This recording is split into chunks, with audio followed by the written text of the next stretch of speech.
महिलांचा आत्मसन्मान, महिलांना आत्मनिर्भर, महिलांचा स्वाभिमान वाढवण्याचाच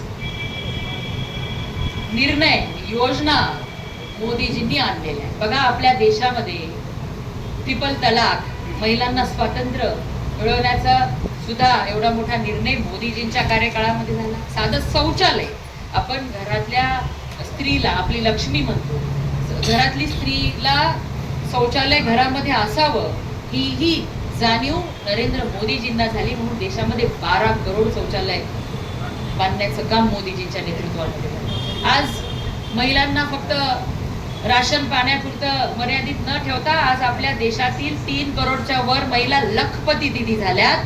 म्हणजे त्यांचं केवळ निव्वळ उत्पन्न 1 लाख ते 5 लाख वर्षाला झालंय. आज आपल्या महिला त्या उद्योजिका झाल्यात. आज ड्रोन दिदी गावागावातल्या, मला वाटतं आपल्या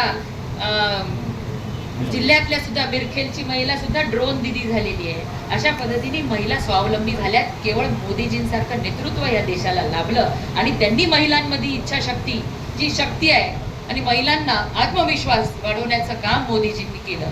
त्यामुळे आज महिला बघा, राष्ट्रपती पदावरती द्रौपदी मुर्मूजींसारख्या आदिवासी समाजातून येणाऱ्या महिला सुद्धा आज राष्ट्रपती पदी विराजमान झाल्यात.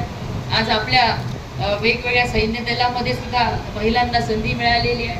हे सगळं महिलांमध्ये क्षमता आहे. त्यांना आपण तशा पद्धतीचं वातावरण निर्माण करून दिलं, त्यांच्यावर विश्वास ठेवला, तर त्या प्रत्येक क्षेत्रामध्ये स्वतःचं पाऊल ठामपणे उभं करू शकतात हे दाखवून दिलेले. म्हणून प्रत्येक क्षेत्रातील महिलांच्या पाठीशी मोदीजी राहिलेले आहेत. आणि अशी कुठली एखादी तरी योजना काँग्रेसवाल्यांनी दाखवावी त्यांनी महिलांसाठी आणली म्हणून? कुठलीच योजना